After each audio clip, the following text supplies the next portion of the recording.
Day in Rhinebeck is June 7th, and you can find information about that at the Dutchess County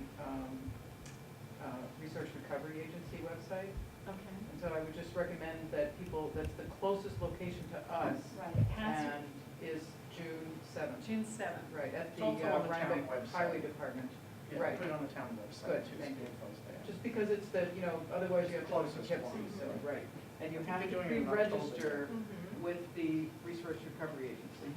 And it's only $5. Right, They give you time, it really looks like.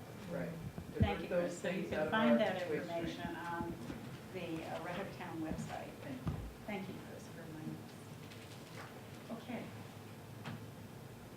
No public comments, so we can move right into the first presentation. Welcome Red Hook Central School officials, Paul Bench, and I'm so glad that you brought with you the money man. Money man, the brains Yes. behind the operation. Yes. Bruce is always most welcome, and we always are very enlightened by what you have to say about the money. So thank we'll you for start. having us. We appreciate your time once again. I would just start by commending you, Sue, for sending the letter about 9G. Your comments brought me back to my first year as principal in Mill Road. I had a mother call me hysterical because her husband had just died in a car accident on 9G. And what were we going to do with the twin 9-year-old girls that she had in the school at the time? I mean, horrific. So 9G has been a terrible road that's stretched for a long time. And I'm glad you're addressing it or doing your best to do that. The other thing I would say is, Brenda, on the food drive, if you want to send me an email, I can communicate that out to our parent population, and they're generous with food. So Thank you, I'll do that. I'll start with a little story. We had a senior citizen social yesterday, our second annual one. We had over 100 senior citizens attend. Free dinner put on by the Red Hook Administrators Association, the PTA, the RHEF. We had anonymous donations from parents. Really terrific event. The most senior of our senior citizens was 99 years old. Really, we do a little Red Hook trivia, we give out some door prizes. It's a nice event.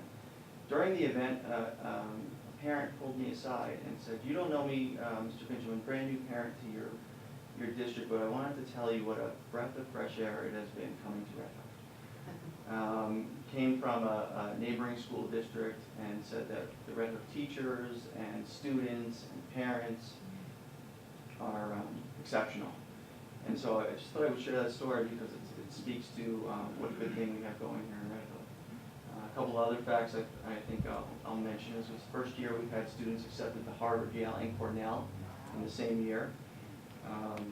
Recently we had 6 of our teachers accepted or designated master teachers through New York State, 6 out of 17 in the Mid-Hudson region. So think about that, 35% of all the master teachers that were designated in the Mid-Hudson region came from Red Hook. So 35%, that's impressive, and we're proud of that. On the budget side of things this year, our board gave us 2 marching orders. Number 1, stay under the tax cap and maintain program. They don't play well together, as you know. So we had a $750,000 deficit that we needed to overcome. Did that 3 ways. We had increased state aid, so that was about $250,000 of the $750,000. We had 3 retirees, and we will not be replacing one of them, so that's pure savings to the district. And we're able to do that and not impact program because we do have a decrease in enrollment that happens just right there at that grade level. And then we took some money out of savings. So at the end of the day, we're at 2.02 on the tax levy side. That's under the cap.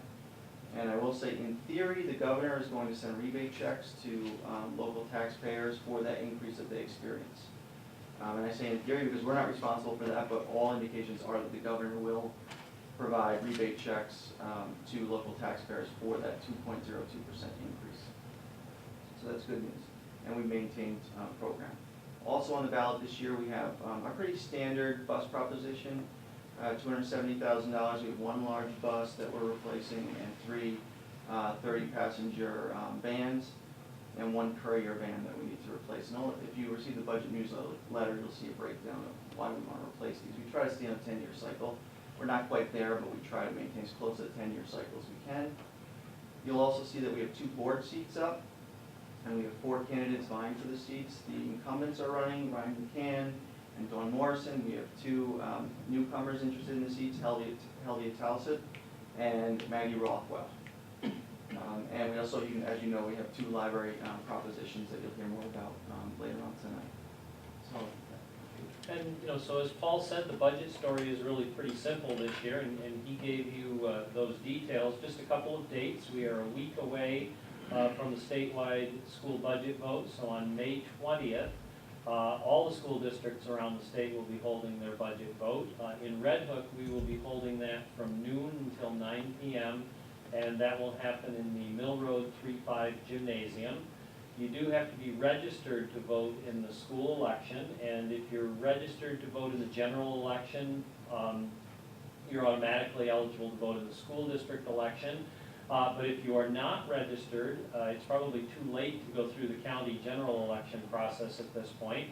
But we are holding a local Red Hook Central School District voter registration tomorrow, May 14th.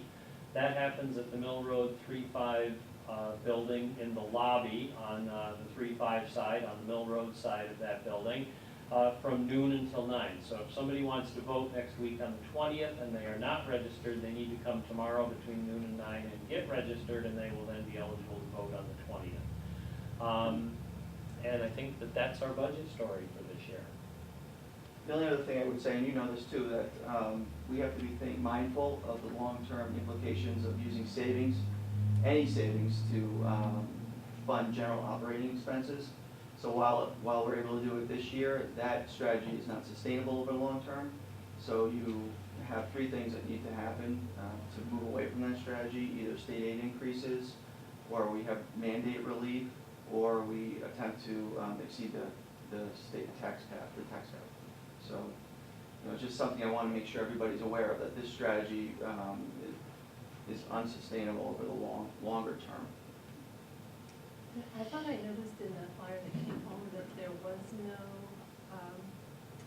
cost for buses this year, but that was pushed out from the future. Yep, and that's actually sort of a peculiarity of the way it works. Because it's a separate proposition, it's not included in the budget number for 14-15.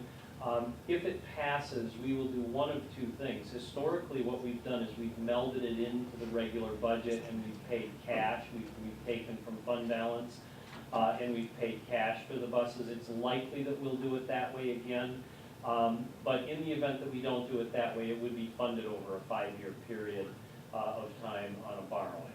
Is there other debt that retires as that debt comes on board? Well, we, again, in all we have not borrowed for school buses in the time that I've been here. We have typically found ourselves in a position at the end of the year where we could appropriate roughly an amount equal to this year's proposition to buy the buses for cash. And that's actually advantageous because our state aid pays as if we had borrowed the money. So we get a few extra dollars on those buses by paying cash. And in this interest rate environment, it's especially helpful. We, on the capital side, we don't have any significant debt service dropping off until 2019. There's I can't recite all of the debt, but the one that's dropping off would be from the 1999-2000 project, and that'll fall off significantly in 2019. There's some other modest fall-offs in debt in the schedule, but as you know, a year ago there was a $7.5 million capital project approved by the voters, and some of the debt will begin to come on for that project as we start work on that project this summer. And then again next summer. I've had it asked of me, if I may ask you, probably you, Bruce. People observe the difference between school district state aid. And Red Hook enjoys significantly high state aid in spite of having similar populations of students to other surrounding schools. And I don't know how to answer that question. Why do we have so much state aid coming to Red Hook? And are you speaking of general state aid as opposed to building aid? Total. Yep, total state aid. So we are, by state standards, relatively poor compared to our Dutchess County counterparts. And that is largely a factor of the number of students that we have and the relatively small commercial base that we have here. So for example, when they measure how wealthy we are, they look at property wealth and they also look at income wealth, but they boil it down per pupil. So in property wealth, we look at the total full value of all the property in Red Hook. Ours happens to be almost identical to the full value of the property in Rhinebeck Central School, but we educate nearly twice as many kids here, at least half. I don't know what Rhinebeck's numbers are, but close to twice as many students as in Rhinebeck. On the income wealth side, anybody that does their own state income taxes know that you put down a school district code, so they're able to measure fairly accurately the total income of all the residents of the Red Hook Central School District. And again, they measure that down to a per pupil basis. So when they take those two factors, property wealth and income wealth, and boil it down to how many students we're educating on those wealth factors, we actually fare poorly compared to our other Dutchess County counterparts. So we are less wealthy than, for example, a Rhinebeck or a Millbrook or even a Pine Plains on a per pupil basis. Statewide, we are probably in about the top 250 wealthiest districts out of about 700. But locally, we are less wealthy on a per pupil basis than our local counterparts, and that's why we benefit from the higher state aid.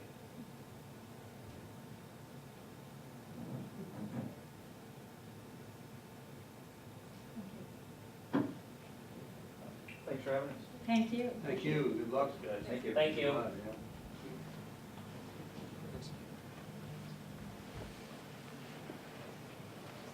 So the next people who wish to speak about budgets, yet again budgets, and it relates to that same budget vote tonight, will be representatives of the Tivoli Library and the Red Hook Library. Does anyone care to go first? Red Hook, go ahead. Red Hook, okay. Sure. Is that yours, Erica, to do? That's me, that's me. Okay. Okay. So I'll stand here so Thank you people. all for coming. It's nice to see the support. Can everybody hear me okay? Okay, great. So first, I just want to thank you for your time. I'm Erica, the director of the Red Hook Public Library. For those of you who don't know, I've got three of my wonderful trustees here. Barry Ramage is the president of my board. He's the handsome one in the blue suit. This is Mary Lisa Blundell, she's our vice president, and Don O'Shea, who's our just a wonderful general trustee. So actually, I think talking about a budget and asking for money is probably my least favorite part of my job, because I love my job and we get to have lots of fun, and I hate having to ask for money, but we're back and we have to ask for money. And one of the reasons why, because that's what everybody's going to wonder, is that the way libraries are funded and the way our structure is. And just to explain, it's a little bit Byzantine, but stick with me. We're going up for Chapter 259 funding, which is different than what we've done in the past, which is 414, which is through the town budget. So the 259, like when we do the 414, is being collected by the school district, but is not actually part of their budget, so it doesn't impact their budget at all. It's a separate proposition being voted on by the taxpayers, and we're proposition number 3. And one of the reasons why we have to ask for funding is because as libraries, we're not allowed to accrue an unrestricted fund balance from year to year. If there's any money left in our fund at the end of the year, it has to go directly into a capital fund, which then you can then use to make capital improvements. And that's what we did a long time ago. We had extra money, but now our budget is $250,000 a year, and we use it entirely every year because that's by law what we are supposed to do. So we're asking for additional funding this year because our funding is not keeping pace with our exponential growth. And we do, I just want you to know, we actively apply for grants. We have a wonderful Friends organization, for those of you who aren't familiar with it, who do a tremendous job fundraising for us. We get donations, and we rely on a robust community of volunteers to help us out. But since 2010, there's been a significant increase in the community's use of library services. Without an increase in funding, we may have to reduce the number of days and hours we're open, the number of programs offered, eliminate some of our current services, and reduce the number of items available to borrowers. So we're asking for an increase in funding, and we're asking for an additional $70,000 a year, which would work out to the average house is at $250,000. It would be an additional $11.46 per year, so a little bit less than $1 a month. So when we talk about an increase in usage, what are we talking about? And I don't know if you can see this, but you can see it's been a fairly dramatic rise since 2010. Jim, you're a little here so that we can see it. Thank you. Yes, right. I'm in denial about needing glasses, so when I think things are in focus, they may not be. It wasn't focused to me. Thank you. But since 2010, visits to the library have increased by 524%. Borrowers are sharing 31% more materials, and usage of our computer and wireless has increased by 28%. And for some of our patrons, the library is the only place where they can connect to the internet or have access to a computer. A number of people still in Red Hook do not have computers at home or don't necessarily have internet at home, and so they come to us for that. And now, for those of you who haven't had to apply for a job recently, almost any job now requires an online application, which is a shift. I mean, I'm older, so I remember when you would go in and you get your paper application and fill it out. That's no longer the case. So people are coming in to fill out their applications for work. And because that's a change in technology and some difficulty in understanding that, we now offer one-on-one job help the first and third Tuesday of the month, when people can come in to get help writing resumes or doing a job search online or filling out an online application or being connected with other Dutchess County resources to help them find work. So we pride ourselves on being a place where everybody is welcome and we love to have fun. And I think if you know anything about us, you've probably had, I hope, some fun with us. We don't wait for people to come to the library though. We're very active out and about in town, and also we're in the most amazing, mid-19th century octagonal building, but we're limited in our space, so we get to go out and do things like, the bicentennial, and that was happening. So seeing the quilt today reminded me of how much fun that was, or Read Local Red Hook, or Apple Blossom Day, or Hardscrabble Day. There's just so many great things going on. We actively collaborate with the Rotary, the Chamber of Commerce, Bard College, Red Hook Central School District, the village, the town, the Boy Scouts, and pretty much anybody who will talk to me. And we're really proud of the work we've done, and we've been recognized. About a month ago, we got the news from American Library Association that out of the almost 9,000 public libraries in the country, we were one of 10 chosen to get a Libraries Transforming Communities grant. So, and that really speaks not to us as much as it does to this community, which is so amazing. And honestly, it's an easy community to serve because there's so much talent and creativity here. One of the reasons why we've been so busy is that we've been doing a lot of programming. And we have doubled the number of programs we've offered to the public in the past 4 years, and attendance has increased 97% in response.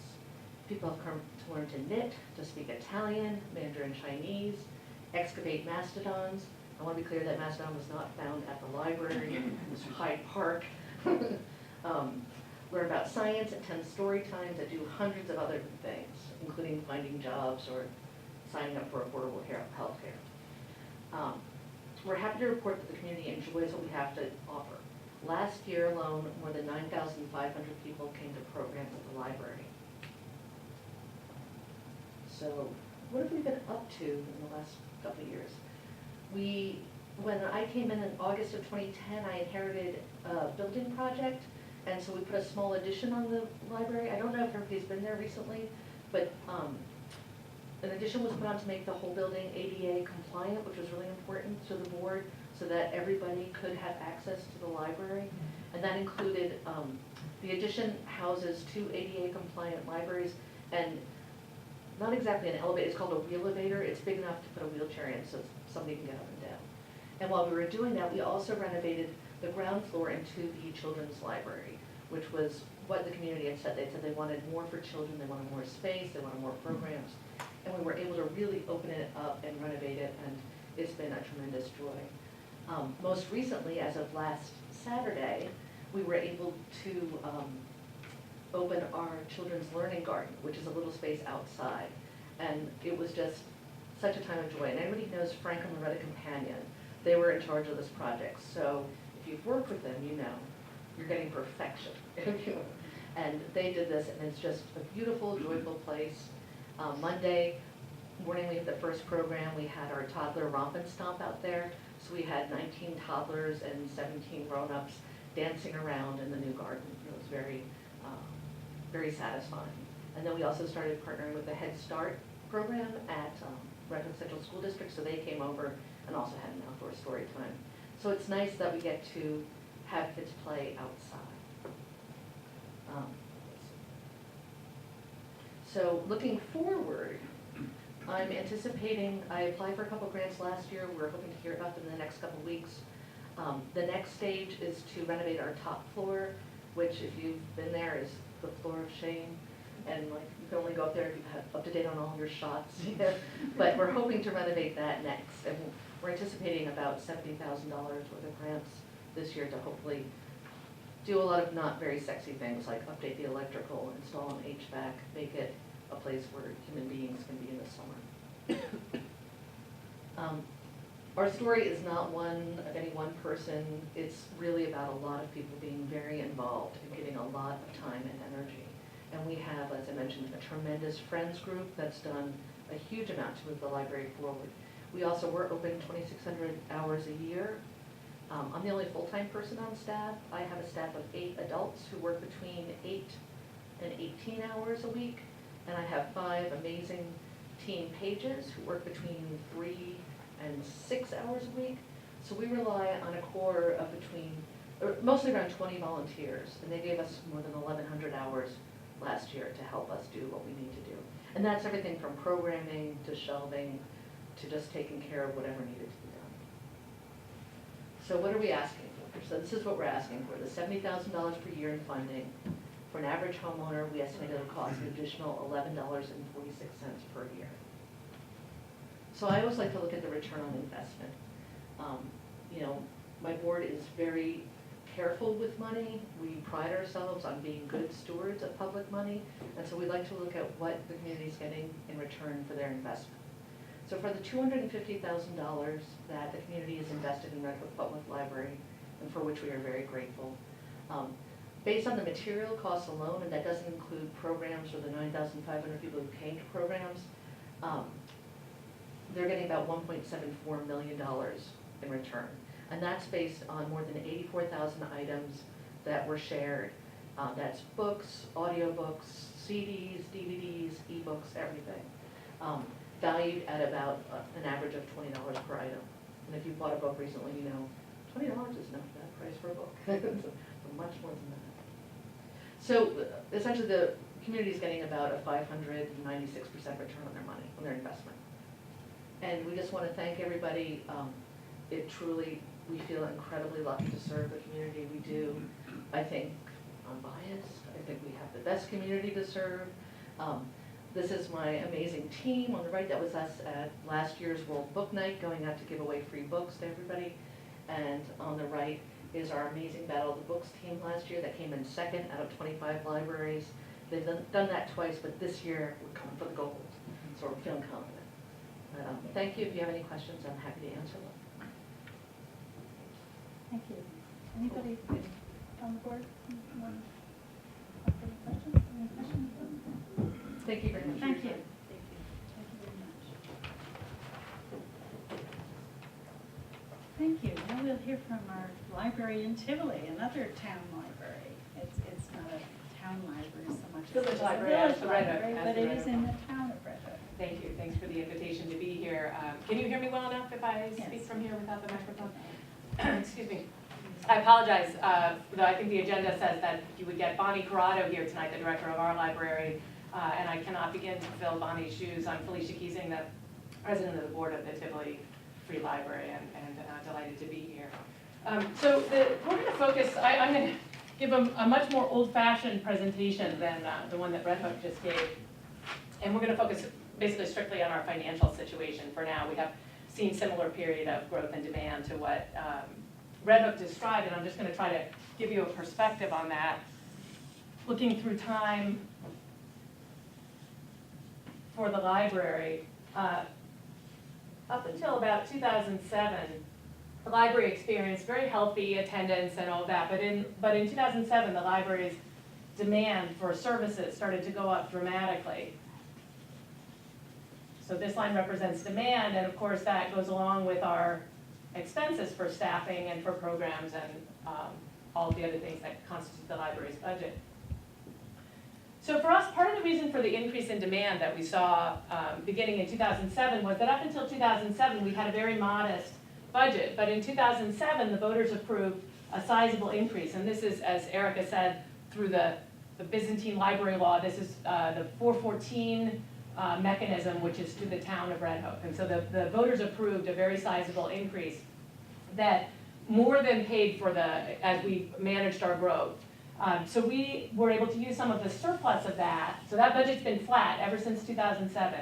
We were able to use some of the surplus that we saved in those first few years to pay for this period of time when our demand and expenses have been above this flatline budget that we've had since 2007. And so that's essentially what we've been using over these last few years. And where we find ourselves right now is that we have a gap between the expenses and the demand that people have made on the library and what our flat budget over the last 7 years has gotten us. And so this is the amount that we're basically asking for from the voters. It's the amount to get us up to cover this gap. If the voters approve it, then we'll be able to keep offering services at basically the same level that we've been offering them this whole time. If they don't, then we'll have to cut back about 30% in everything. That'll mean closing at least a day a week and many evening hours and cutting back on programs. So our request is pretty simple. If the voters want us to be able to keep offering the kinds of services we've been offering, they should vote yes. And if they want us to cut back, they should vote no. Our increase is a request for $55,000. And it is also, as the Red Hook request is, it's through the 259 mechanism. So the $55,000 is spread across the school district, which is, as I think probably all of you know, but not necessarily everyone out there knows, that the school district is larger, encompasses a larger population than the town. So the $55,000 spread across the school district adds up to about $9 per household or about 60 cents a month. So $9 per year or about 60 cents per month for the average household. And I think you've heard now several times the vote is May 20th from noon to 9, and we are Proposition 4. Red Hook is Proposition 3, and we're right below them, Proposition 4. And I'd be happy to answer questions. Pretty clear. Thank you so much. Thank you. Thank you all. I agree with both of you who, although Felicia didn't say it, I think I can sense it that asking the public for money is never anyone's favorite task. And of course, you're standing before a town board who does it annually, and we know you feel our pain. we feel your pain. We do indeed, and we're very proud of both libraries. So thank you for all that you do for the community. I have some brochures about the library vote if anyone's interested. Thank you. That would be great. You're so lucky. I think you have a collection.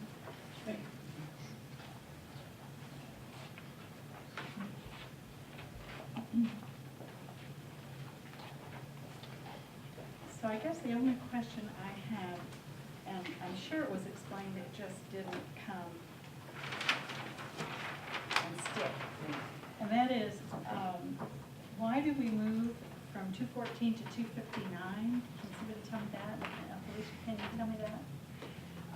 I can tell one version of that answer is that the school district encompasses a larger area than the town, and actually it encompasses parts of the town of Claremont and parts of the town of Milan that are not served by other libraries. So actually I think Red Hook would say that they see a lot of patrons from Milan and probably Claremont, and I know that Tivoli does as well. We see a lot of people from those areas coming to our libraries and using services, but they're not being asked to support the libraries at the level that the residents of the town are. So we feel that this is appropriate.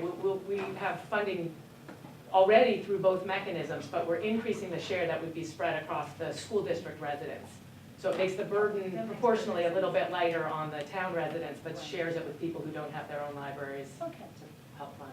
Does Red Hook want to add to that? That's exactly it. Okay. It's basically for equity. We have a large percentage of our users. Also, we're in an unusual position. We're chartered to serve 1,900 people, and we have more than 5,000 cardholders. So it's kind of unique to our library. So it kind of helps to capture some of those outliers that we wouldn't capture otherwise.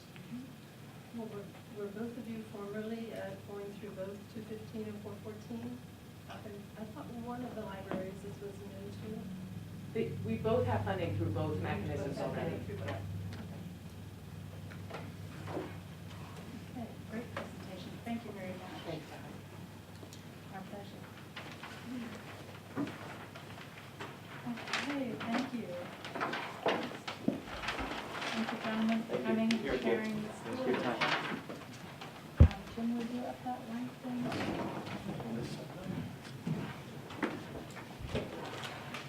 So the next presentation will be just a brief discussion by the chair of the Disaster Preparedness Committee, who is Vin Lucio, who is getting all warmed up to do some exciting things. And thank you for coming, Vin.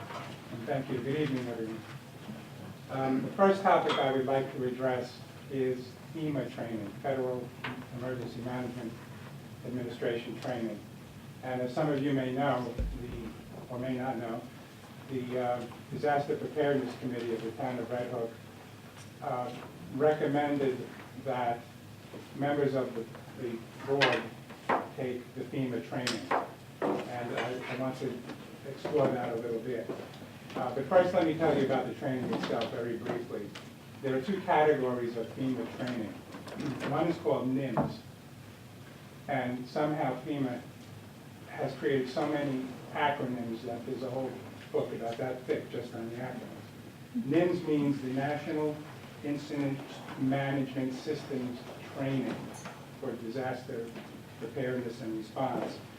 And the topics within the NIMS include things like preparedness, communications, information management, resource management, and command management. The other category of training is called ICS, Incident Command Systems. And the topics there are more about the responsibilities of emergency management and getting involved at the operational level. So these are fairly high-level courses that are appropriate for governmental officials who are involved in emergency issues. So that's the key phrase I'll come back to.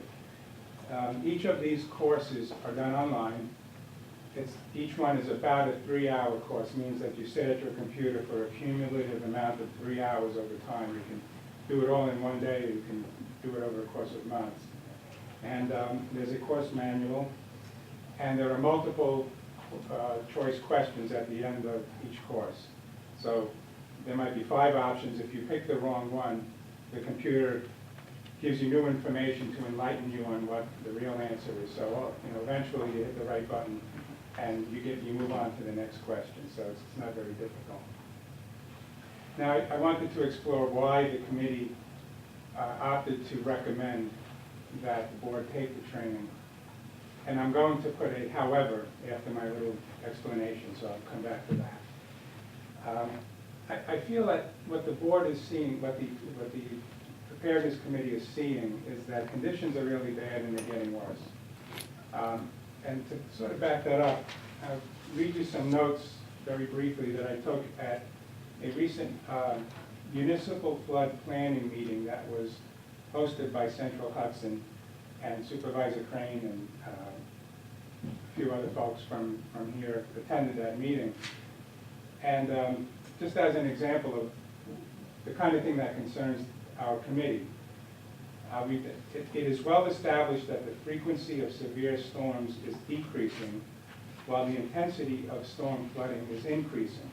In fact, the actual impacts of recent storms are greater than the projected worst-case scenarios for those storms, necessitating recalibration of the storm impact models and recent revisions to the flood maps. As someone put it kind of succinctly, storm impact realities are worse than their worst-case scenarios, and we're looking at this coming down the pipe. We're also concerned here, another sort of indication of what is going on is another note that I took. Under conditions such as trees and wires are down, arcing conditions and so on, calls should be made to 911, not Central Hudson. Central Hudson will relieve fire department staff, and they have increased their capacity to do so by increasing the number of trained wire-down staff from 25 to 300. So you can see how, in this case, the utility is projecting what's coming down the pipe. Now, I mention all of that to suggest that when our committee opted to recommend that board members take training, I guess the motivation there is that the more knowledge that is floating around here, the more that people understand the terminology of disaster response especially, the better it is for all of us going forward. And I think that that's really the motivation. It wasn't to sort of corral anybody into having to take the training. Now here's the however. FEMA does not require that all government officials take the training. It is required specifically for people that take on certain responsibilities for preparedness and response and so on. And I recognize that. But what we do want to do is keep the door open to any board members who want to take the training. We're here to help them do that. It's a little difficult negotiating through the FEMA website. It's like a maze that you run into dead ends. And I put together a little handout that can help negotiate that, make it very easy to get through to the website. We could also advise on what courses should be taken and other information that would be of help in getting these courses done. And then you get a certification that enables one to be actually formally involved in emergency issues. So I wanted to air that, and if you have any questions, I'd be happy to answer them on that one.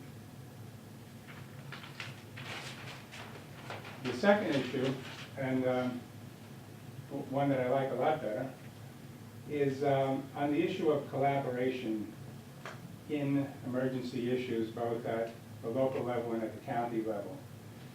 And Supervisor Crane and I were discussing this issue, and she said, why don't you call the Dutchess County Emergency Response Center and see if we could meet with them. And I called the center. Now this center is in Poughkeepsie, state-of-the-art, excellent staff. I mean, it's really something to be very proud of. I called the coordinator of that facility, Dana Smith, and I suggested this to him, and he was just so delighted that there was interest in meeting with them, us meeting with them. And he came back to me right away with the following proposed agenda, and I'll do it quickly. Welcomes and introductions, of course, a tour of the 9/11 Communications Center, which would be fascinating, a tour of the classroom spaces and of their Emergency Operations Center, which looks like something out of Star Trek. But more importantly, the business part of this getting together would involve things like reviewing our roles here at the local level and their roles at the county level, and where there might be any gaps that we can fill in to better coordinate, better collaborate. And projects we're working on, and also, again, the potential for future collaboration. So I'm just very excited about this. A number of people on our committee are going to be able to make it. It's only a 30-minute drive from here, more or less. And again, in speaking with Supervisor Crane, we came up with the idea of why don't we invite folks from our neighboring towns of Tivoli, Rhinebeck, and Milan to join us there, because now we can really get a more area-wide collaboration going on, especially with the consent and the support at the county level. And this is the kind of thing we're going to be needing going forward, because we're going to be relying on each other's capabilities and resources going forward. It's inevitable. So I'm very excited about that meeting. It's going to be held on Wednesday, May 28th at 4 p.m. And we would also like to invite members of this board to join us at that meeting, for anyone who would like to join us. Just let me know, and I will send that information, your names, over to Dana Smith so he knows to expect you. And I'm hoping that there is interest to do that. I think in addition to the value in terms of collaboration, it's also a lot of fun to see these kind of facilities. So one of the things that we did along these lines just 2 weeks ago was we invited Henry Campbell to our disaster preparedness committee meeting. Campbell is the coordinator for the town of Rhinebeck, and it was just so good to hear what we're doing different from them, because how do we know, what we might want to tweak and make better if we don't have this kind of feedback from other entities in the area? And this is a very important part of the strategy that Supervisor Crane and I are enforcing within the new committee here. So if there's any questions, I'd be happy to answer.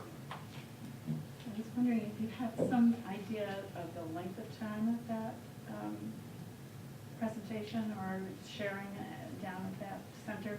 And the reason I asked Ben is that it's the night of the town board meeting, which would typically start at 7:30. So if we were to be there at 4, do you envision a 2-hour? I would envision about 2 hours. Okay. Because it's, we call it a meet and greet, and it's to scope out what we want to do going forward. So I think 2 hours would be fine. Okay. Yeah. And where is it again, Ben? Well, I'll give you the exact address.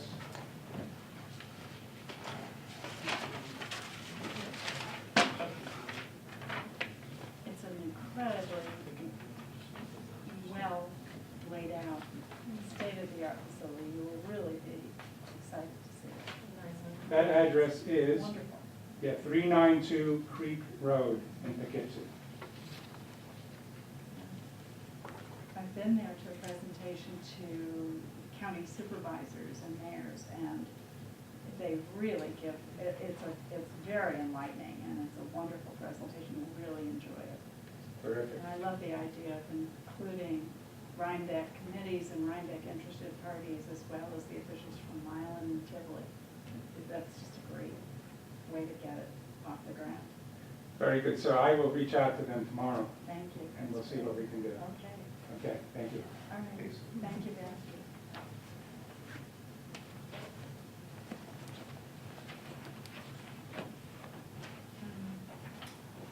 Next on the agenda is Jessica Barry here. Yes, I'm here. Yes, good. Hi, Jessica. Hi. Welcome. Thank you. Do you mind using the microphone? Not at all. That's great. I'm just getting Jessica represents Citizens for Local Power. I have some handouts for everyone. That's wonderful. Bring Thank them you. up. Sure. Thanks very much.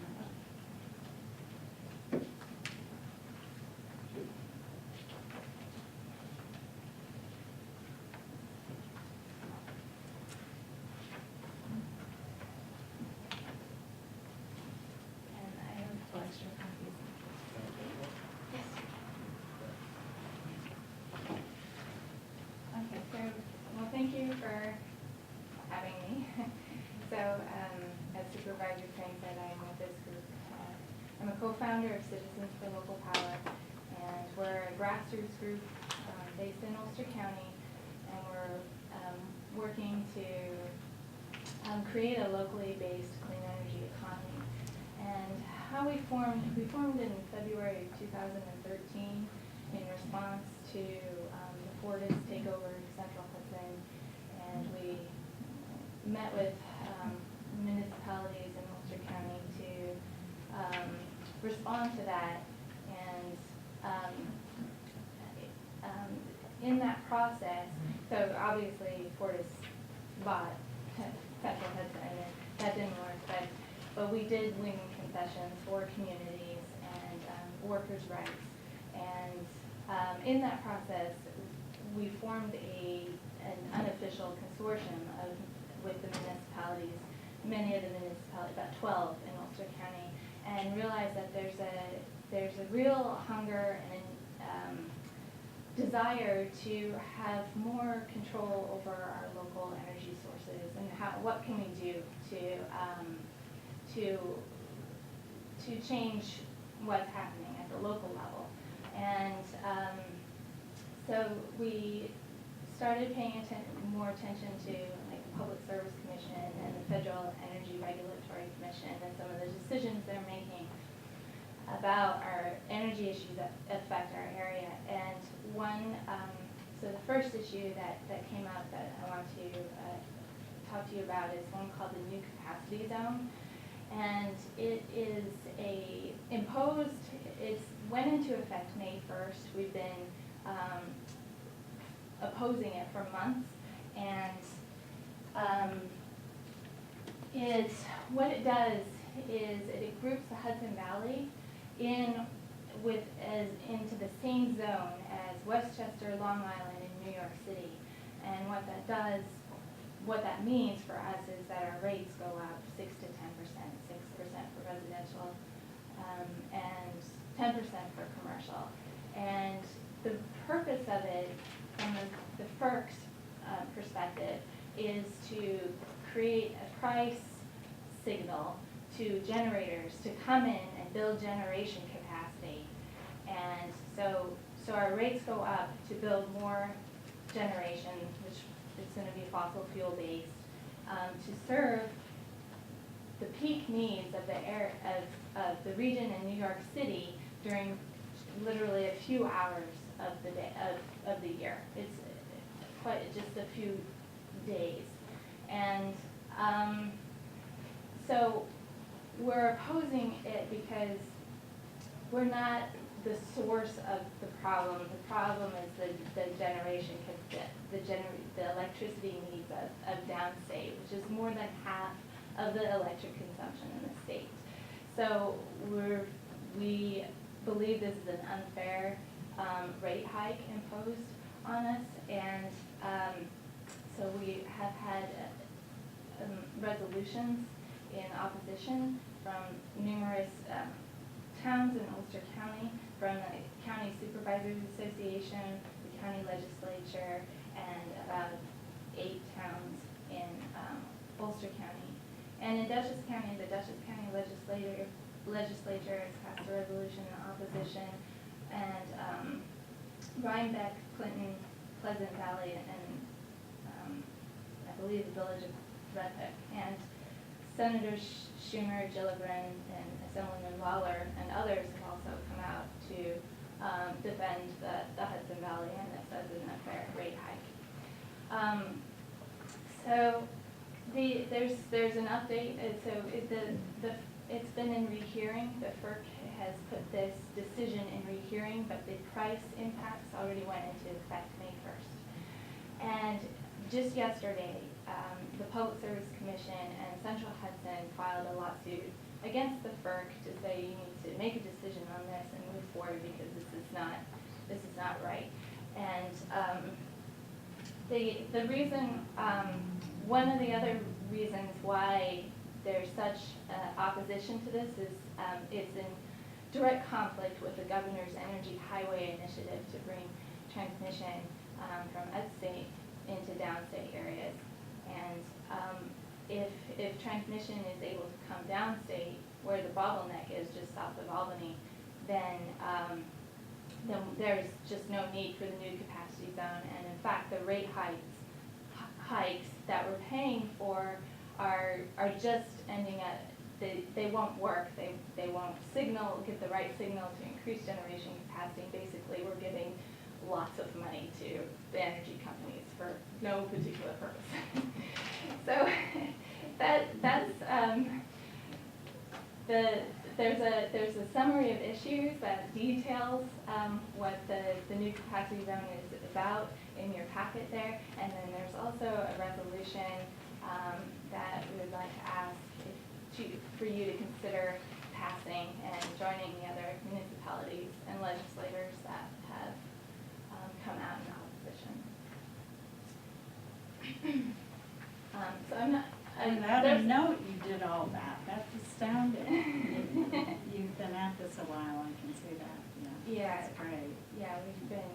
And you're very well versed. Thank you. Thanks. Anyone have any questions about it?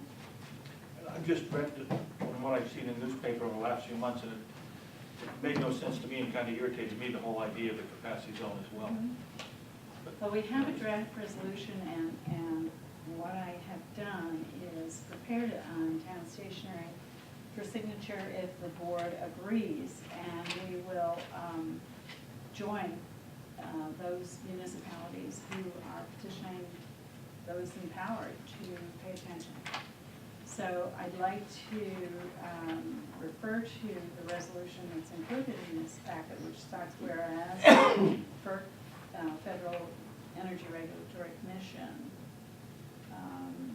that accepted the tariff revisions, et cetera. And then there are dozens of whereases, which we can review if you'd like to take a few minutes. But it's an outstanding recitation, I think, of very well written. all of the negatives that we're all concerned about. And so I would like to propose this as a resolution. Is there a second? A second. You agree that whereas is Jessica really explained all the whereas in the Yeah, presentation. she did an excellent job. She did an excellent job. So is there any further discussion? I think what I'll do is read the therefore be it resolved that the town of Red Hook calls upon the Federal Energy Regulatory Commission to reverse its order issued August 13th, 2013, which conflicts with state efforts currently underway to address the same problems with transmission constraints, and further calls on New York Governor Cuomo, U.S. Senators Schumer, Gillibrand, and U.S. Representative Gibson to intervene on our behalf to overturn the creation of the NCZ, and that copies of this resolution shall be sent to Governor Cuomo, to the Federal Energy Regulation Commission, the PSC, and Central Hudson Fortis, federal and state elected representatives, the American Association of Retired Persons, and the Public Utility Law Project, as well as the Business Council of the State of New York. You have covered most bases, and we appreciate it. All in favor? Thank you. Thank you very much, Jessie. I appreciate your time. So there was one more issue Okay. that I wanted to bring up. So in this process, we have been looking for tools and ways for municipalities at the community and local level to be more proactive in how they can address their energy needs. And one of the tools we came across is called community choice aggregation. And it's a model that has been around for 20 years in 6 states. It was first passed in Massachusetts. It's now California, Illinois, New Jersey, Ohio, and Rhode Island. And what it is it's state level enabling legislation that allows municipalities to come together, aggregate their the ratepayers in their region, and in effect form a type of public utility, not a municipally owned utility, but a type of public utility to represent the ratepayers and aggregate that load, purchase energy on their behalf, negotiate lower energy prices, and also and then the revenues that come in, rather than going back to shareholders like they do with our investor-owned utilities, it can go back into an implementation plan to reduce energy use in the community through energy efficiency products and services, and also invest in local generation. So it's It's a very powerful tool that's been used very effectively in lots of communities. 1,300 municipalities across the country have been using this model to achieve the goals of their community. So every community is different. Every locality has different resources available to them, whether it's